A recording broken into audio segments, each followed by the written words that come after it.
nos céus. Este hino que acabamos de cantar é a nossa oração nesse momento, Senhor. Aqui estamos desejosos, ansiosos, necessitados de recebermos a unção do Teu Santo Espírito. Aqui estamos, Senhor, porque temos problemas, dificuldades, limitações. Possivelmente, provavelmente, haja pessoas aqui neste lugar e também em tantos lugares que estão nos acompanhando agora pelo satélite, pessoas que estão com o seu coração partido, pessoas que estão passando por uma provação, pessoas que estão aqui porque reconhecem que nada têm, nada podem e que dependem do Teu amor. Senhor Deus, mais uma vez suplicamos que a Tua palavra exerça uma influência poderosa e transformadora na vida de cada um de nós. Especialmente, alcança nesse momento, com a Tua graça, com o Teu amor, aquelas pessoas que estão sofrendo e profundamente necessitadas. Em nome e por amor de Jesus nós Te oramos. Amém. Amém. Uma boa noite a todos. Sempre estamos muito felizes quando estamos na casa de Deus, não é verdade?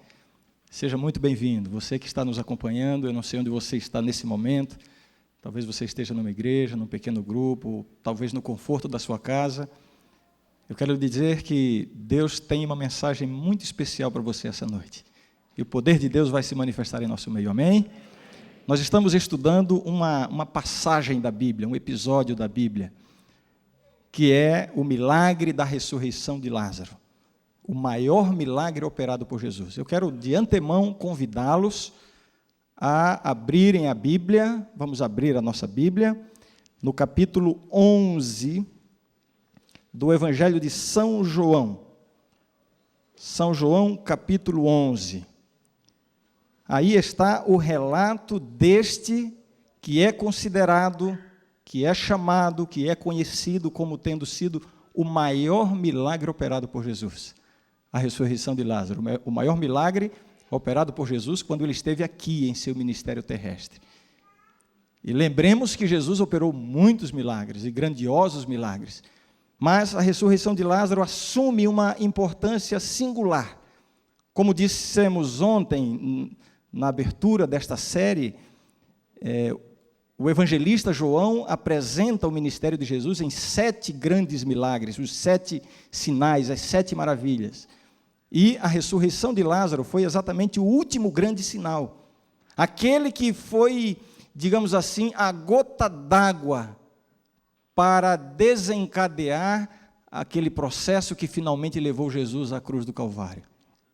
Um milagre grandioso pela sua repercussão, pelos seus efeitos e também por ter sido tão surpreendente, porque não é comum uma pessoa que morreu e que já faz 4 dias que foi sepultada, voltar à vida. Não é todos os dias que a gente vê essa cena, não é verdade? Então, este foi o maior milagre que Jesus operou. E estamos tirando lições para a nossa vida a partir dessa história. Hoje eu quero convidá-los a lermos 2 versos, aí do capítulo 11 do Evangelho de São João, dentro dessa história da ressurreição de Lázaro. O primeiro deles é o verso 4. Vocês se lembram? Olhem para mim um minutinho, vamos lembrar o contexto. Lázaro tinha 2 irmãs, que eram Marta e Maria. Esta era uma família muito amada por Jesus. Jesus costumava se hospedar na casa deles, pessoas queridas, pessoas que eram próximas a Jesus. Jesus estava longe dali quando Lázaro ficou doente. As irmãs de Lázaro mandaram um recado para Jesus, com a convicção de que seriam atendidas. Uma notícia ruim, porque alguém muito querido está muito enfermo. E é nesse contexto que eu quero convidá-los a lermos estes 2 versos. O primeiro é o verso 4. Diz assim: ao receber a notícia, disse Jesus: esta enfermidade não é para a morte, e sim para a glória de Deus. E aí, eu quero pular com vocês agora para o verso 40. Que bonito esse barulho das páginas da Bíblia, não é? A gente parece que está ouvindo o barulho do Espírito Santo caminhando em nosso meio. E é isso que está acontecendo agora. Você precisa crer nisso. O verso 40 diz assim: respondeu-lhe Jesus: não te disse eu que se creres verás a glória de Deus? Vejam, essas duas passagens são muito sugestivas. Podemos explorar aí o assunto da glória de Deus, o assunto da fé, podemos explorar muitas coisas, mas o que me chama a atenção, e eu quero convidá-los a acompanhar esse raciocínio, é a maneira como Jesus interpretou aquela situação. Uma situação que para todas as pessoas envolvidas era uma situação de doença e de morte. E para Jesus, não. Jesus viu de maneira diferente. Naquela situação crítica, naquela situação desesperadora, naquela situação angustiante, Jesus conseguiu ver a glória de Deus. Isso me chama a atenção para o seguinte fato: a maneira como Deus vê as coisas é diferente da maneira como nós vemos as coisas. Você concorda comigo? A maneira como Deus vê as pessoas é diferente da maneira como nós vemos as pessoas e a nós mesmos. A maneira como Deus vê e interpreta as circunstâncias nas quais estamos inseridos é diferente da maneira como nós mesmos vemos e interpretamos. E é sobre isso que eu quero conversar um pouquinho com vocês esta noite. Eu me lembro que há muitos anos atrás, eu vi uma cena. Um palestrante foi falar um determinado assunto, eu estava presente, e ele foi fazer um teste com o auditório. Eu estava ali participando, né? Ele pegou uma folha, abriu uma pasta, tirou uma folha dessas de papel ofício, em branco. Aí, de dentro da sua pasta, ele trouxe um pequeno pote assim de tinta preta, pegou um pincel, abriu a folha e todos nós ficamos olhando. O que será que ele vai fazer? Vai pintar, vai desenhar? O que ele vai fazer? Ele pegou o pincel, molhou a pontinha do pincel na tinta escura. Bem no centro da folha ele fez uma pequena mancha. Aí ele soprou. Quando secou, ele foi diante do auditório e começou a perguntar assim: o que é que vocês estão vendo aqui? E logo um que estava bem à frente já disse: é uma mancha. E ele só dizia assim, apenas balançava a cabeça, ia para o outro lado. E o que é que vocês estão vendo aqui? E alguém disse: um ponto preto. E ele só balançava a cabeça, e eu estava ali entre os curiosos: o que será que ele quer com isso? E ele balançava a cabeça assim, com uma expressão de frustração. Olhem bem, vocês estão vendo? O que é que vocês estão vendo aqui? E alguém lá do fundo arriscou: um buraco. E não era um buraco, e ele continuava com aquela sua expressão de decepção. E eu estava calado, né? Eu costumo ficar calado nessas horas. Aliás, é um bom conselho para todos vocês, né? E ele então ensinou a lição que ele queria ensinar para nós que estávamos ali. Ele disse assim: olha, vocês estão tão concentrados na manchinha preta que vocês não viram a folha. Uma folha tão grande, tão limpa, tão bonita, tão perfeita. Vocês não viram? Vocês se concentraram tanto na mancha que vocês só viram a mancha. Olha que lição para nós, hein? Sabe o que acontece na nossa vida? Acontece que a gente parece que está programado a só ver a mancha, a só ver o lado negativo das coisas.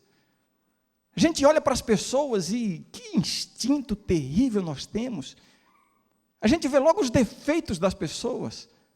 Ah, fulano é uma boa pessoa, mas, e olha quando vem esse mas. E quando nós olhamos para nós mesmos, grande parte do sofrimento humano consiste em a pessoa olhar para si mesma e só ver a mancha. E eu tenho certeza que muitos muito provavelmente todos nós aqui sabemos o que é isso. Você olha para si mesmo e só vê uma mancha. Puxa, mas eu sou um pecador. Puxa vida, mas tanta coisa errada na minha vida. Esses versos que nós lemos nos mostram, como eu já disse, que Deus não vê como vê o homem. Em primeiro lugar, eu quero abrir um pouquinho aqui a discussão sobre como é que Deus vê, por exemplo, as pessoas. Como Deus vê as pessoas. E eu vou recorrer a um episódio da Bíblia, uma passagem da Bíblia. Lá no Antigo Testamento, há uma história, a história de quando Deus incumbiu o profeta Samuel de ungir aquele que deveria ser o novo rei de Israel, para substituir o rei Saul, que havia apostatado dos caminhos de Deus. E Deus incumbiu Samuel. Deus então disse: Samuel, você vai lá para cá, para uma certa casa, uma certa família, e lá naquela família existem vários filhos. Um daqueles rapazes, entre eles, está aquele a quem eu escolhi para ser o rei do meu povo. E Samuel seguiu as orientações de Deus, pegou o óleo, foi até aquela casa. Chegando lá, o pai trouxe os filhos para passearem, para passarem na frente de Samuel. E Samuel receberia então um toque de Deus, uma orientação do Espírito Santo, apontando qual deles seria o rei. E é claro que o pai já estava quase que deduzindo. O pai conhece bem os filhos, né? Ou pelo menos pensam que conhece, e eu vou mudar o verbo aqui, pensamos que conhecemos. E o pai pensou: não é possível, um dos meus filhos será rei de Israel. Já sei quem é. E colocou logo o primeiro, exatamente aquele que ele pensou que seria o rei, aquele escolhido por Deus. E era um rapaz forte, bonito, alto, tinha pose de rei, tinha postura de rei, tinha cara de rei. E depois não foi esse, depois veio o outro e não foi esse. Mas eu quero ler a declaração que está exatamente quando isso aconteceu. Eu vou ler aqui, primeiro livro de Samuel, capítulo 16. Primeiro livro de Samuel, capítulo 16.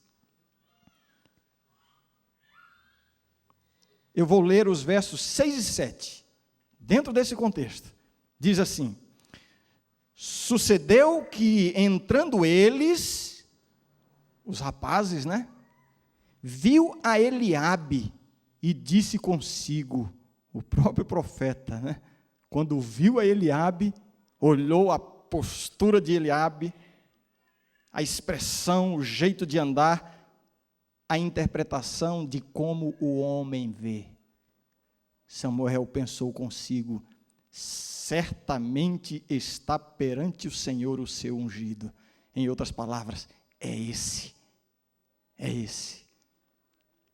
Aí vejam o que Deus disse aí em seguida, verso 7. Porém, o Senhor disse a Samuel: não atentes para a sua aparência, nem para a sua altura, porque o rejeitei. E agora, a declaração de Deus que diz assim: porque o Senhor não vê como vê o homem. O homem vê o exterior, porém o Senhor vê o quê? Vê o coração. Eu vim aqui esta noite dizer para você isso, que Deus não vê como vê o homem. Como é que nós vemos as pessoas e como é que Deus vê as pessoas? Saiba de uma coisa: Deus não vê como vê o homem. Nós vivemos no mundo das aparências. Existem as profissões das aparências. Nós vivemos na sociedade das aparências. Outro dia eu me surpreendi quando eu vi um anúncio de um curso, uma escola que foi aberta, uma escola especializada, com professores especializados, oferecendo um curso pago, e não era barato este curso, e anunciando que os professores eram pós-graduados, eram especialistas, experientes.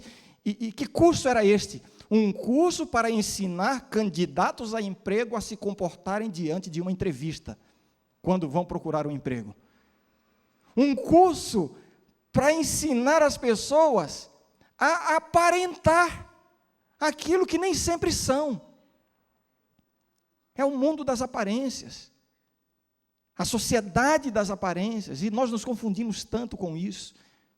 Eu me lembro que no meu primeiro ano de pastor, eu fui assumir uma igreja, um conjunto de igrejas, e numa daquelas igrejas, a gente reuniu a comissão, né, o conselho da igreja, e vamos escolher a liderança, e havia um cargo, uma função chave na igreja, uma função muito importante, e eu, antes de ir à comissão, comecei a procurar assim, pensar nos nomes, e de repente imaginei uma pessoa daquela igreja, e no meu coração eu disse, esse vai fazer um excelente trabalho.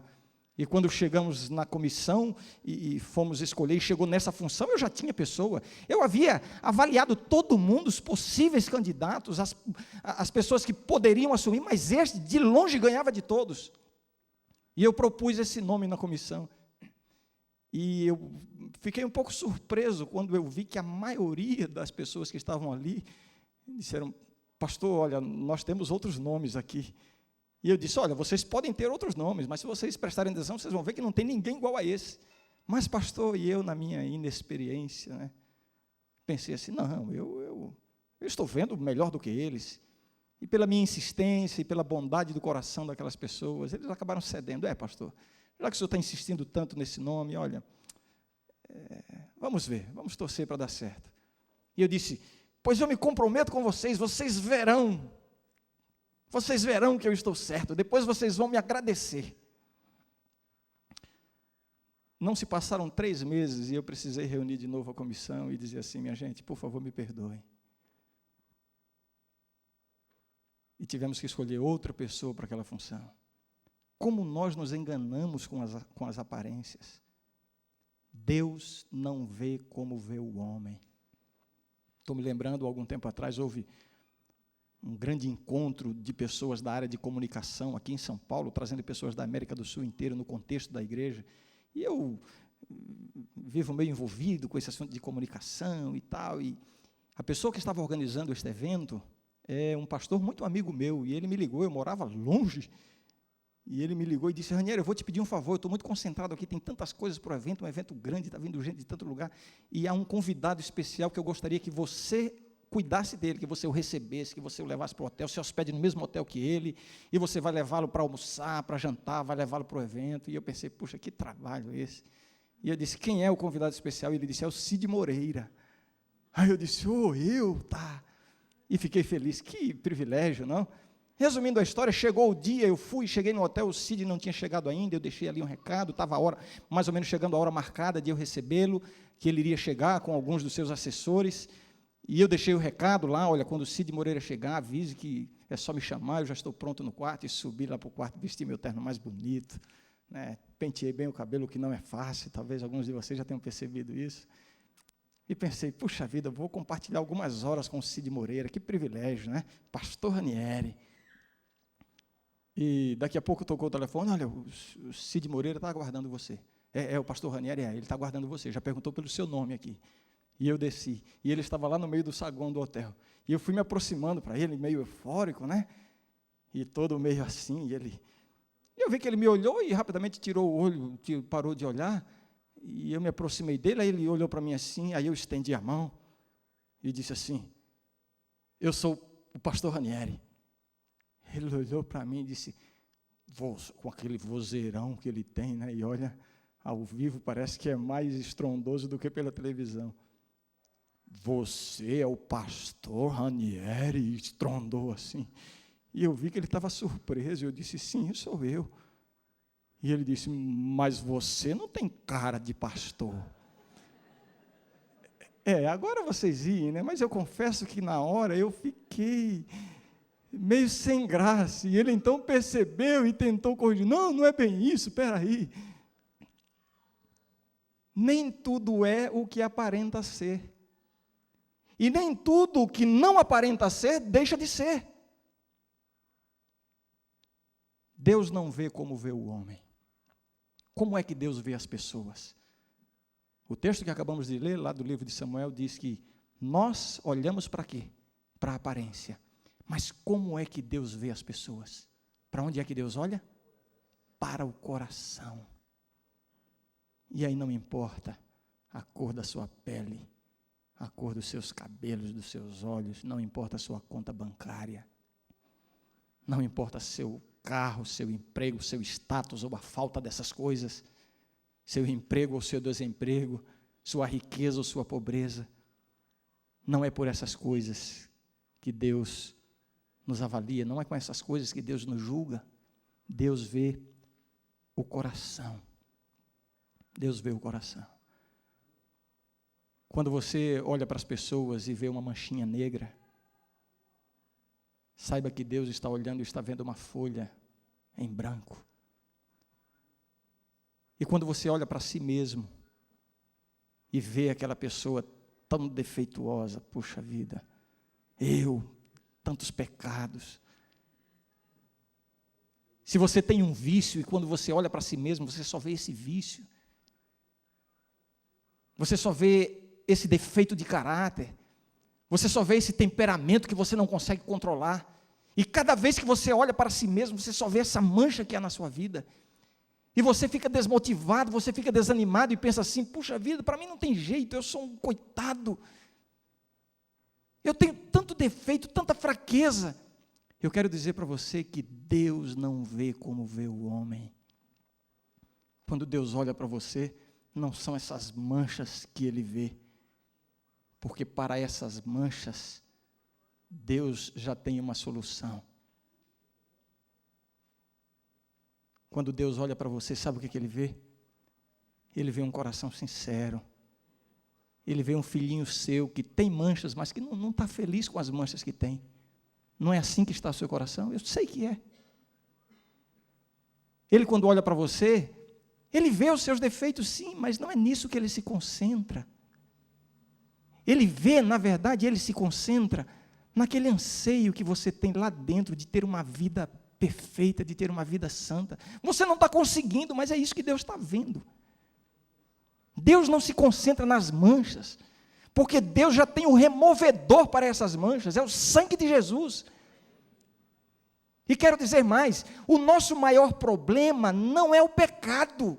E alguém já pode estar pensando, puxa, o pastor já está falando heresia, como é que o nosso maior problema não é o pecado? Não é o pecado, porque para o pecado já há solução, uma solução cabal, completa, suficiente, eficiente e eficaz.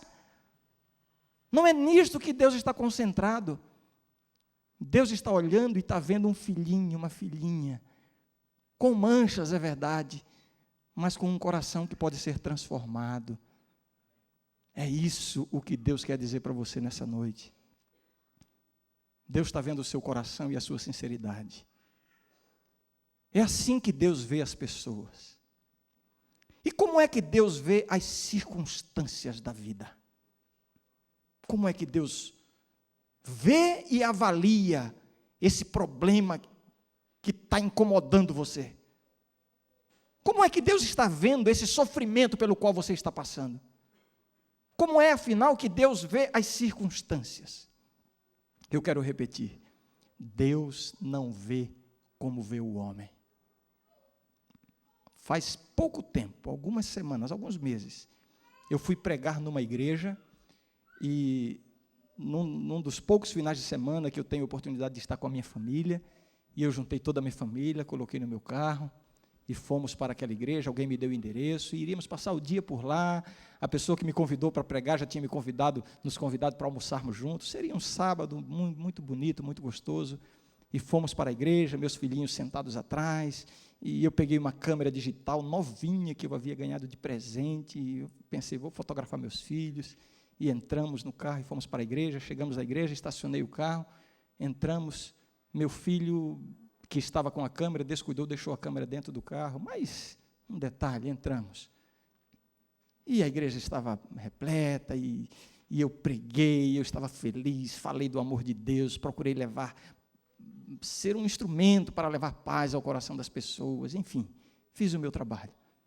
Quando saímos, fomos para o carro e dali iríamos para o almoço. E quando eu abri a porta do carro, eu tinha alguma coisa estranha. O som do meu carro não estava mais lá. Estava aquele monte de fios. E a gente já sabia que a câmera tinha ficado. E eu já procurei a câmera e logo percebi que minha câmera tinha ido embora. Quando minha esposa foi entrar pelo outro lado, viu que havia um buraco na porta do outro lado. Enquanto eu estava lá pregando, falando do amor de Deus, tinha um ladrão furando a porta do meu carro, roubando o som e roubando minha câmera novinha. Que coisa, mas... E eu pergunto, como é que Deus vê as circunstâncias que nos cercam? E repito, Deus não vê como vê o homem. E é claro, né, como todo ser humano, eu fiquei muito chateado. E entramos no carro, minha esposa tentou puxar uma conversa, e eu disse assim, Mara, me dá 5 minutinhos, eu estou chateado, meu som, minha câmera, daqui a 5 minutinhos, deixa eu... E fomos indo para o local onde íamos almoçar, e eu comentei, olha, eu vou ser uma péssima companhia nesse almoço, o pessoal lá tão simpático, tão gentil, e eu estou chateado, levaram, me roubaram. Eu pregando e o ladrão roubando o meu carro. Eu estava chateado com aquilo. Aí tocou o celular, eu parei para atender, e era um amigo para perguntar alguma coisa, não me lembro qual era o assunto agora, e eu estava tão chateado que eu disse, olha, eu estou chateado aqui. Mas o que foi, pastor? Eu disse, olha, eu estava pregando na igreja, e enquanto eu pregava, um ladrão furou a porta do meu carro, roubou meu som e minha câmera novinha. E a resposta do outro lado da linha, puxa, pastor, o senhor é um homem de sorte. Eu disse, é uma boa hora para brincar, não foi com você? Não, pastor, eu estou falando sério. O senhor é um homem de sorte. E eu disse, mas o que você quer dizer com isso? Ele disse, pastor, imagine a situação que o senhor está vivendo. Basicamente, 2 pessoas envolvidas. Uma delas pregando. Outra delas roubando o carro. O Senhor é uma das 2. Que sorte que o Senhor é o que estava pregando. Deus não vê como vê o homem. Deus não avalia como avalia o homem. E eu quero dizer que naquele momento foi o conforto que Deus me deu com aquelas palavras, e desligamos o telefone, e eu fiz uma oração agradecendo a Deus. Senhor, obrigado, porque era eu que estava pregando. E aí na oração eu pensei no ladrão, coitado, que vida é esta? E comecei a orar por ele. E aí me lembrei dos pais dele, não sei quem são, não sei.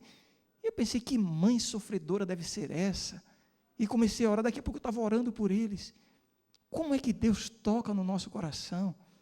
Uma circunstância tão desagradável aos olhos humanos, mas Deus não vê como vê o homem. É assim que Deus vê a nossa vida.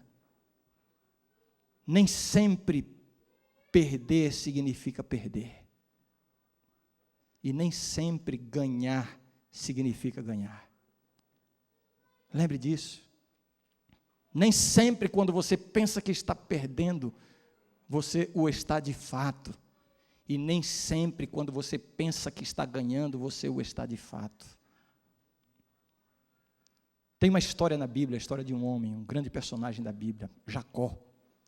E na história de Jacó nós vemos 2 momentos na vida de Jacó. 2 momentos. Em um desses momentos ele teve uma grande derrota. E em outro desses momentos ele teve uma grande vitória. Curiosamente, a sua grande derrota foi numa situação em que ele pensou que estava ganhando.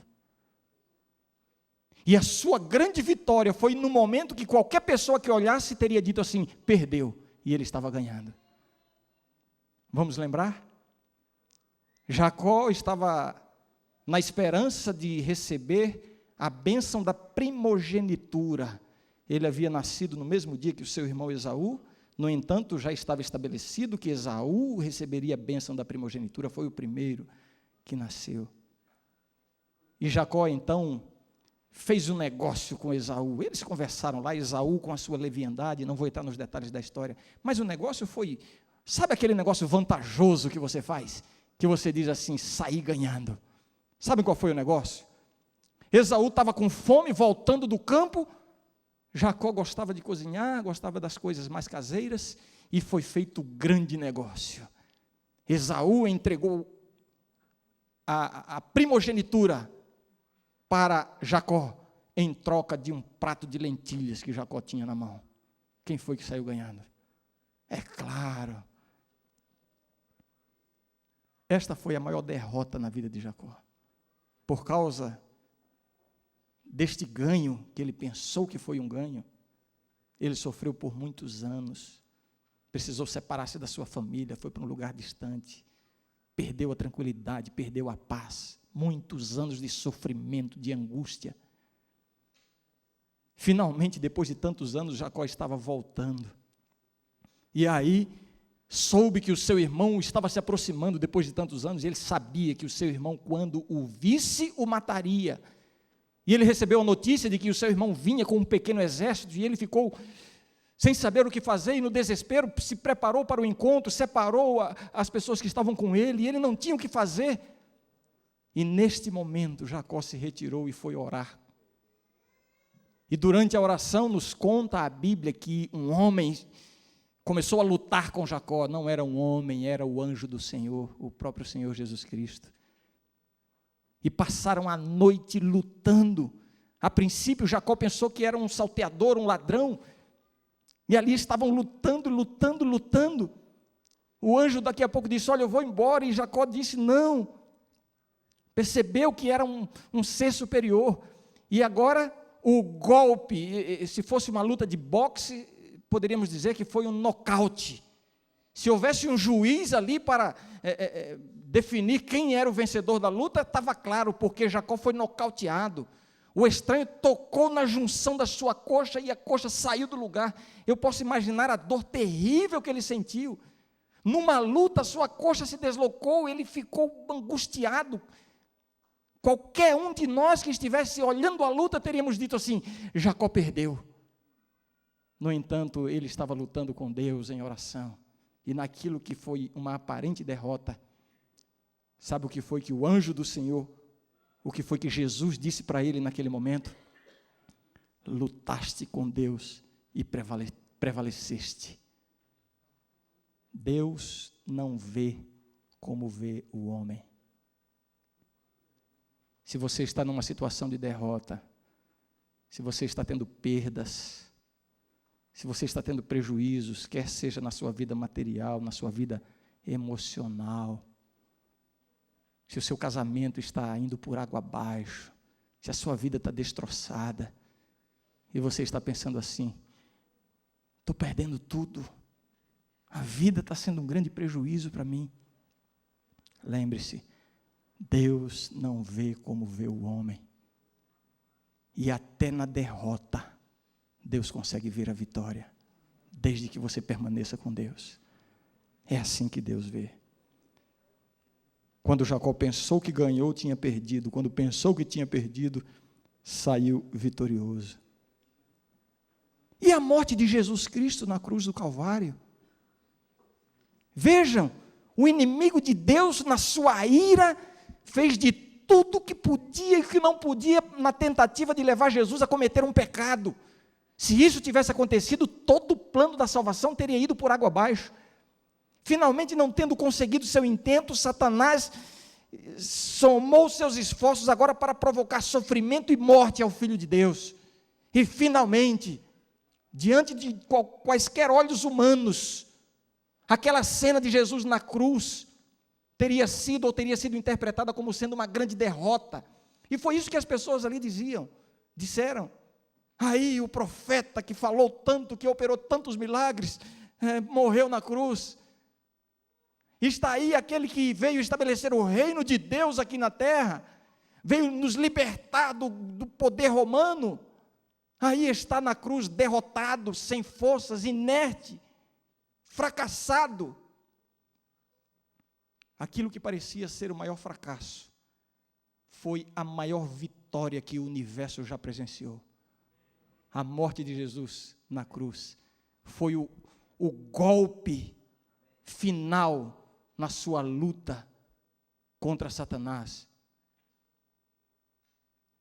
Quando Jesus morreu na cruz, ali ficou selada a derrota do inimigo de Deus, e ali ficou selada a vitória de Deus. Aquilo que parecia uma derrota foi a maior vitória.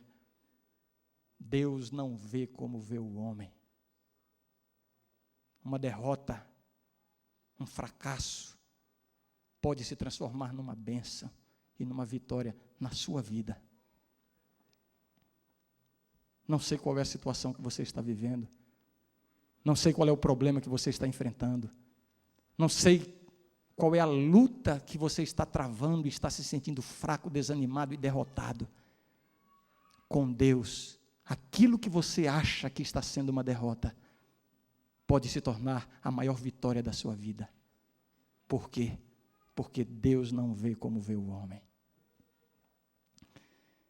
Como é que Deus vê as nossas limitações? Quando eu imagino as coisas que Deus põe à minha frente, quando eu olho para a Bíblia e vejo o padrão que Deus estabelece para aqueles que querem segui-lo, o padrão de santidade, de pureza, eu olho assim e digo: Senhor, eu não posso, eu não consigo, eu sou limitado. E eu sei que é isso que você sente também.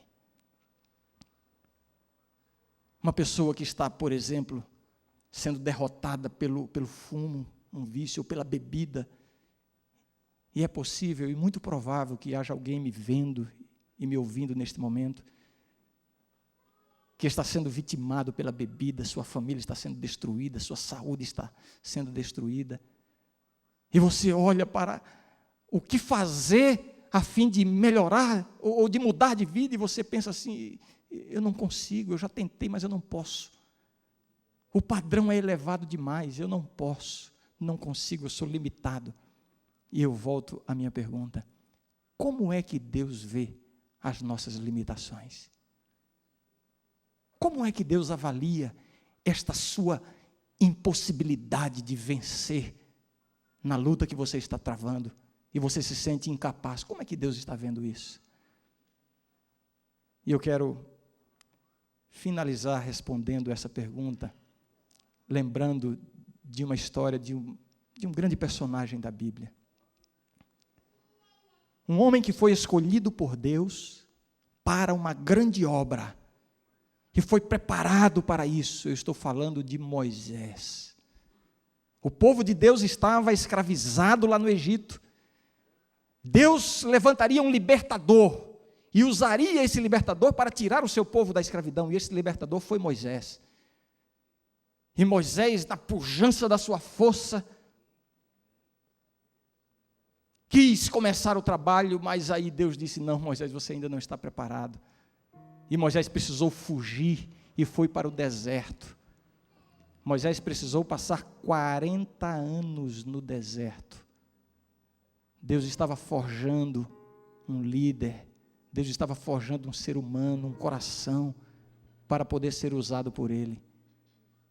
E agora, depois de 40 anos, já não era mais aquele Moisés, filho da filha de Faraó, aquele Moisés que foi preparado e treinado para ser o governador, o maioral lá do Egito, para liderar batalhas frente a poderosos exércitos, um homem preparado nas ciências e nas letras.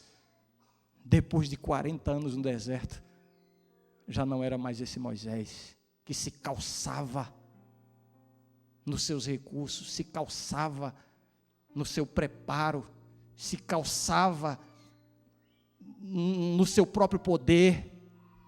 Moisés estava calçado na sua suficiência própria. E agora, depois de 40 anos no deserto, como faz bem um deserto às vezes, né? Olha, é por isso que às vezes Deus nos leva para um deserto. E todos nós sabemos o que é esse deserto.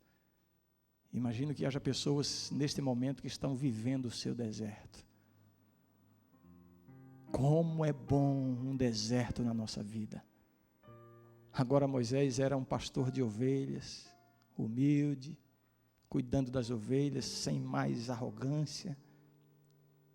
E lá no seu trabalho diário, cuidando das ovelhas do seu sogro,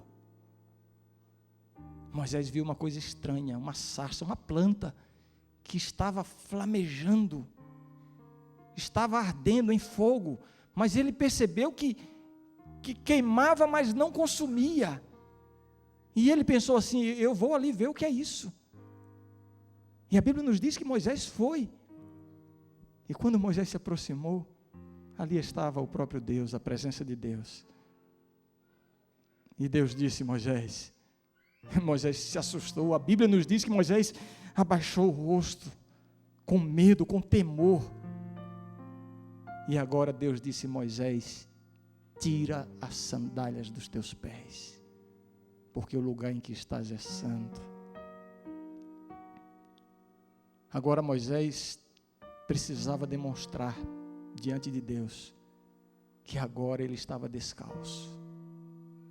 Não estava mais calçado na sua arrogância, no seu preparo, na sua sabedoria, nas suas forças. Agora ele estava descalço diante de Deus. Você já foi a Deus descalço alguma vez? Talvez o que esteja faltando na sua vida, para que você vença a sua luta, para que você transforme essa derrota numa vitória, talvez o que esteja faltando seja somente isso. Tire as sandálias. Pare de lutar com as suas próprias forças. Pare de olhar para si mesmo. Tire as sandálias. E Deus disse assim: Moisés, eu tenho uma tarefa para você. Eu estou ouvindo o clamor do meu povo lá no Egito. Eu estou ouvindo o sofrimento, a angústia do meu povo, e eu vou libertar, e você será o libertador. Você vai ao Egito, você vai enfrentar o faraó, o exército de faraó, e você vai libertar o meu povo. E sabe qual foi a resposta de Moisés? Se você não se lembra, eu vou lembrá-lo agora qual foi a resposta de Moisés. Moisés ouviu aquilo e respondeu assim: Senhor, quem sou eu? Quem sou eu? Quando é que você usa essa expressão? Quem sou eu? Nós usamos isso corriqueiramente. Você sabe o que significa isso? Quem sou eu, Senhor? Eu estou me lembrando agora de quando Deus abordou Paulo, que antes se chamava Saulo, perseguidor de cristãos, o que estava aprisionando e matando os cristãos, e um dia Jesus apareceu a Paulo, e Paulo caiu e foi ao chão. Deus tem que nos fazer, ou Deus precisa nos fazer tocar o chão. Para Moisés tocar o chão, Deus disse: tira as sandálias. Para Paulo tocar o chão, ele precisou ver uma luz fulgurante, a glória de Jesus, e ele caiu ao chão. E então, assim como Moisés, Paulo também fez uma pergunta. Só que a pergunta de Paulo, Saulo então, depois ele passou a ser chamado Paulo, a pergunta de Saulo foi diferente da pergunta de Moisés. Moisés perguntou: quem sou eu, Senhor? E Paulo, quando tocou o chão, Paulo disse assim: quem és tu, Senhor? Para Paulo a resposta já foi imediata, porque Paulo naquele momento, quando ele tocou ao chão, ele fez a pergunta certa, e a resposta foi: eu sou Jesus a quem estás perseguindo, eu sou Jesus. E a partir dali a vida de Saulo foi transformada e mudada. Mas Moisés ainda não tinha aprendido tudo o que precisava aprender. Moisés tocou o chão, se descalçou das suas forças, do seu potencial, da sua sabedoria, mas havia algo que ele ainda precisava entender. E foi por isso que ele disse: Senhor, quem sou eu? E sabe o que foi que Deus respondeu para Moisés? A resposta de Deus mostrou para Moisés que não interessava quem era Moisés. Enquanto Moisés disse assim: quem sou eu, Senhor? Deus respondeu assim: Moisés, eu serei contigo. Em outras palavras, Moisés, não interessa quem é você, não importa se você é fraco, se você é derrotado, se você é inútil, se você... não importa, o que importa é quem sou eu, diz Deus. E eu serei contigo, Moisés. E olha, quando você chegar lá no Egito, para libertar o meu povo, e alguém perguntar assim: ei, quem é que te mandou? Esqueça-se de você mesmo, de si mesmo, Moisés, porque não interessa quem é você. O que interessa é quem eu sou. E eu é que sou aqui, quem é aqui sou eu, disse Deus. Em outras palavras. Então você vai dizer assim: olha, quem me enviou aqui foi o grande Deus, eu sou. Deus é tudo. Se você não é nada, isso não importa. Se você é fraco, se você é derrotado, se você está... Deus não vê como vê o homem. Porque Deus, quando olha para você, Ele não vê essa mancha, Ele não vê a condição deplorável do seu coração, Ele vê a pessoa em quem você vai se transformar, se você experimentar a presença de Deus em sua vida. Por isso que Deus disse: eu serei contigo. Meus queridos, experimente ouvir isso de Deus: eu serei contigo.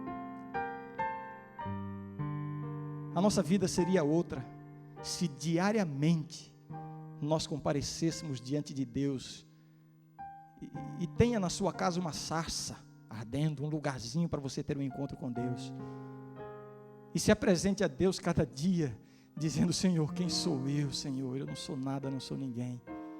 E só se levante da sua oração quando você sentir Deus lhe falando: meu filho, minha filha, eu serei contigo.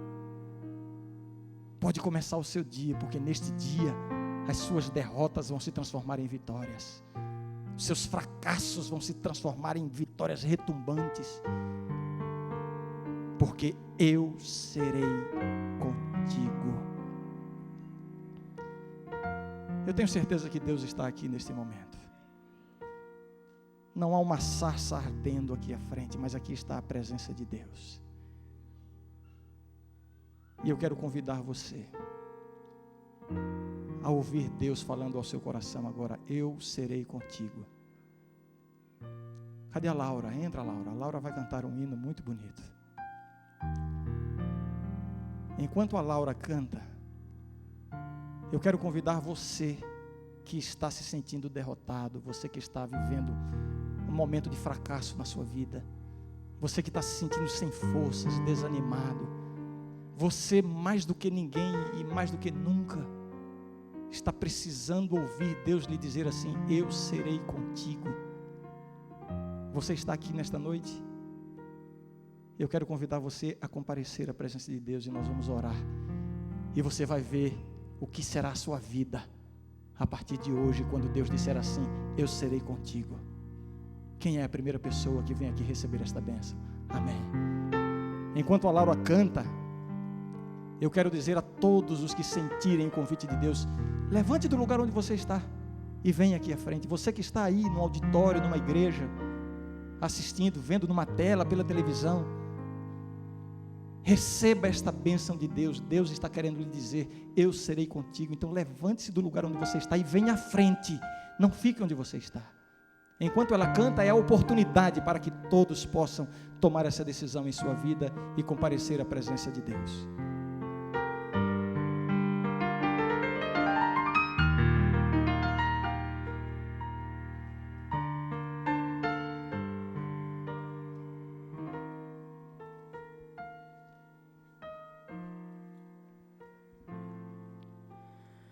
Tudo entregamos nas mãos do Senhor, toda alegria e até nossa dor, Ele pode transformar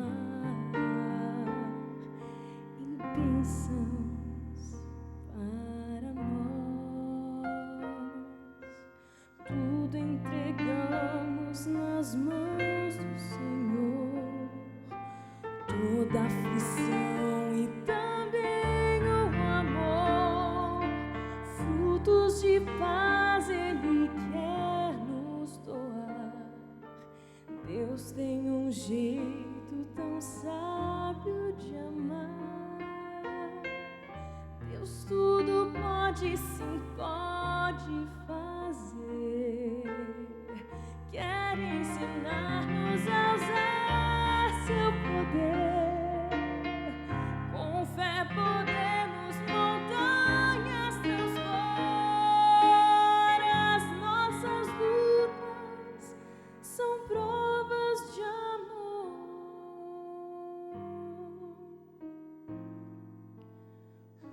Tudo entregamos nas mãos do Senhor.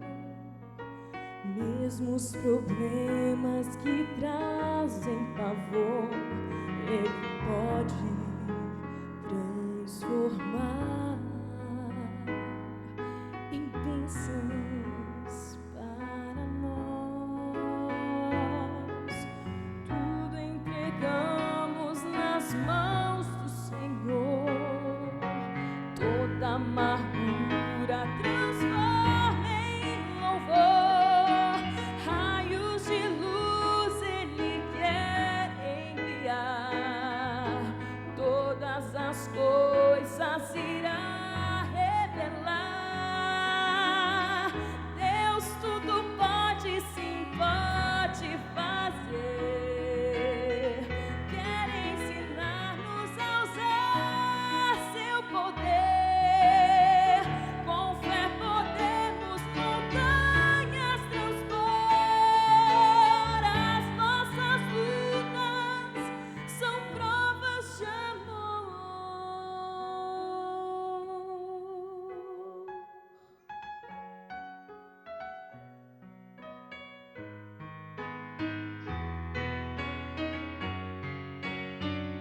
Deus tudo pode fazer. Deus tudo pode, sim, pode fazer. Quer ensinar-nos a usar seu poder. Com fé podemos montanhas transpor. As nossas lutas são provas de amor.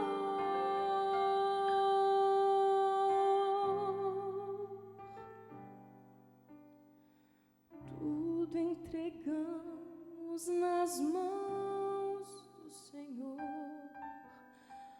Toda alegria e até nossa dor Ele pode transformar em bênçãos para nós.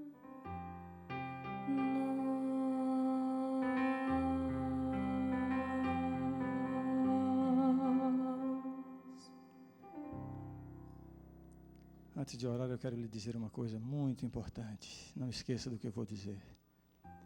Se você quer que a sua vitória, que a sua derrota se transforme em vitória, que o seu fracasso se transforme em ganho, você precisa diariamente comparecer à presença de Deus. Coloque na sua agenda de vida nunca começar um dia sem ter um encontro de poder com Deus. Só saia da sua casa para as suas atividades, para a sua vida, depois que você sentir na presença de Deus, Ele dizendo assim: eu serei contigo. Aí você pode sair na segurança. Vamos orar, vamos orar. Querido Deus, muito obrigado, Senhor, porque Teu poder se manifestou em nosso meio nesta noite. Percebemos isso nessas decisões que tantas pessoas tomaram ao Teu lado. Pessoas que tiraram as sandálias dos pés. Pessoas que estão neste momento tocando no chão, Senhor, reconhecendo que são incapazes, que são impotentes e que dependem do Teu poder. E estão aqui porque necessitam da Tua presença. Então, Senhor, através do Teu Santo Espírito, fala a cada um desses corações com a Tua voz de amor, dizendo: eu serei contigo. Senhor, leva-nos para o repouso desta noite, na segurança da Tua presença, e traze-nos de volta aqui amanhã para este lugar, Os que estamos aqui neste auditório e tantas pessoas que estão espalhadas por esse Brasil, acompanhando numa tela, numa televisão, numa igreja, num auditório. Traze-nos de volta amanhã. Usa-nos como instrumentos em tuas mãos para trazermos outras pessoas para ouvirem a tua palavra. E permanece conosco agora e para sempre. Em nome de Jesus nós te oramos. Amém. Amém, Senhor. Amém.